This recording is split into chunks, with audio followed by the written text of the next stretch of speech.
This is the Diamond Terrace building in downtown San Diego, the location of my first midterm rental. If you're unfamiliar with the midterm rental strategy, it refers to that middle ground of a rental period that is longer than the average 2 to 3 night booking of a short-term rental such as an Airbnb, but shorter than traditional long-term rental leases, which tend to be about 12 months. I'm Mike Tai. I have over $54 million of real estate ranging from boutique hotels to apartment communities and Airbnbs. In this video, I'm going to touch on why I chose to do a midterm rental, how I determine what I can get for rent, what platforms I listed on, strategies to keep occupancy high, collecting payment, HOA fees, return on investment, and why I decided to sell. So, why do midterm rentals? I was easily able to rule out the long-term rental option as this property would not cash flow at the long-term rental rate. Short-term rental investments are always my preferred option for residential real estate. However, this particular condo was part of a homeowners association, also known as an HOA. Most HOAs will have a minimum lease length requirement. It can be as short as 7 days and as long as 1 year. This particular HOA had a 30-day minimum lease requirement, making it a perfect fit for midterm rentals. In the end, I chose the midterm rental option because it allowed me to command a high enough rental premium that the property would cash flow. Determining midterm rental rates. Now, unlike long-term rentals where there's plenty of comps to look at on what you can get for your property, midterm rental has less optionality when it comes to assessing a competitive set. To find comps, I started by looking on Facebook Marketplace, Craigslist, FurnishedFinder.com, and even on Airbnb. If you're going to use Airbnb, make sure you type in stays of 30 plus days so you can get an accurate gauge on what their midterm stay premium would be. You'll find after doing your analysis that Furnish Finder likely has the most robust comp set. Once you analyze your comp set and have a rough estimate on what you think you can get renting your property as a midterm rental, you can then use a hack that I used to really gain confidence in your price point. So what I did was I made fake listings at my desired price point before I even bought the property. So I was underwriting this property, analyzing it, trying to determine if it would be a good fit that would cash flow. I wanted to be 100% certain that the property would cash flow if I were to buy it. So I made fake advertisements with the property photos at the rental premium that I was hoping I could get. I then waited to see if I would get any inquiries at that price point. Luckily, several inquiries came in telling me that there was demand for this rental property at that price point. I then told all of these inquiries that the listing was already filled and that it was no longer available, and I took down the listing. This gave me confidence that I should proceed with this investment and make an offer on this property. Had I received no interest, then it would be an easy pass. What platforms I listed on. So for midterm rentals, the top platform to list on is going to be FurnishedFinder.com in my experience. Furnish Finder is typically used by travel nurses, travel physicians, other traveling medical specialists, along with other traveling business professionals. I also listed the property on Airbnb, and to ensure I remained compliant with HOA regulations, I put that it was a 30-day minimum stay. Those two platforms turned out to generate enough lead flow that was all I needed to list on to keep this property north of 90% occupancy throughout the year. Now let's talk about strategies to keep your occupancy high. With midterm rentals, you're going to have turnover every 2 to 4 months typically, and this can lead to decreased occupancy throughout the year. If your occupancy gets too low, even though you're able to command higher rent premiums, your annual income could dip enough that it may have been smarter to go the long-term rental route. So how do we prevent this from happening? To ensure my occupancy was always north of 90%, looking out 12 months in arrears, I always required that when someone moved out, the next move-in had to occur within 14 days. Oftentimes, I would get people that would send an inquiry that wanted to check in 30 days after the previous guest, but obviously that would leave me with almost almost a full month vacant that I likely wouldn't be able to fill. So I would tell them that they either had to check in 14 days prior to the previous guest, or this property is not going to be a good fit for him. This may seem like a bold move to turn down inquiries, but it turned out there was enough demand in this market that I was able to do that and still continuously have people typically check in the same day my guests check out. Minimizing vacancy is the name of the game. So the more you can get guests who will check in on the same day as the previous lease check out, the better. Collecting payment. Unlike long-term rentals where the tenant pays monthly, midterm rentals I like to handle a little differently. Now, I'm in California where rental laws are very tenant friendly, so I wanted to protect myself as the landlord. Given the nurses or other traveling professionals were staying for typically 3 to 4 months, I would make them always be 2 months ahead on payment to ensure that they never fell delinquent. Now, you're working with a lot of professionals and there's not too much a concern that you're going to have a non-paying tenant, but I still wanted to protect myself. When you list your midterm rental, you're going to get a lot of inquiries that want to check in 6 months into the future. I always make them pay if they want to lock in that date, even if you kind of come up with some form of deposit system or anything like that, but you do need to have a cancellation policy and things like that to ensure that if they are blocking your calendar, they're not blocking 6 months of your calendar and then decide to cancel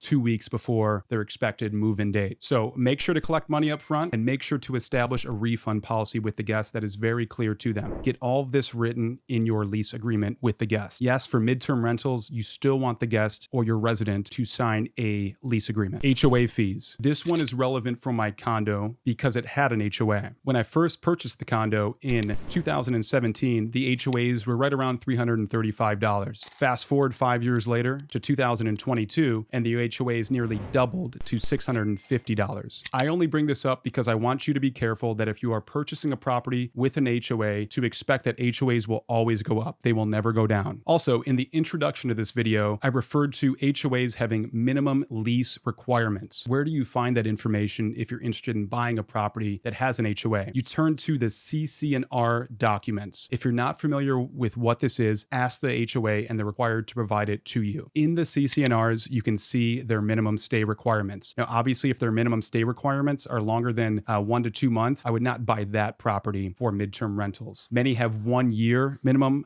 lease requirements, and that's a hard no-go if you're looking to do midterm rentals because obviously your clients are looking to rent for 3 to 4 months at your property. Return on investment. In the end, this property ended up producing about 6% return on my equity in the property. The reason I say return on equity is because I was fortunate enough to use a no money down VA loan, so I could not calculate cash on cash return as my cash on cash return was essentially infinite since I had no money in the property. So over the last 2 years of owning it, I had approximately $100,000 of equity in the property, and the property was producing about $6,000 of net income, leaving me with approximately 6% return on equity. Why I decided to sell. At the end of every year, I analyze each property's return on equity and identify which property I think I can do better with. And what I mean by that is at the end of each year, I analyze my rental portfolio and assess what my return on equity is for each asset that I own. I then look at the lowest performers and assess whether or not I want to move that equity out of that investment into a newer investment or another investment. Why would I do that? Because I believe that I can get a better return on that capital in a different project. This property turned out to be my lowest performer that year, only returning 6%. Now, 6% is still a great return, but I was seeing even greater returns in other aspects of my portfolio. So I decided to reposition that equity to another investment and listed it for sale. I ended up buying this property for approximately $291,000 in 2017 with zero money down, and then I sold it for $397,500 in 2022. This property turned out to be a total home run given I put no money into it, and over 5 years, I built up $100,000 in equity, while during the whole period, I was getting 6% return. Visit investormike.com for more free real estate content.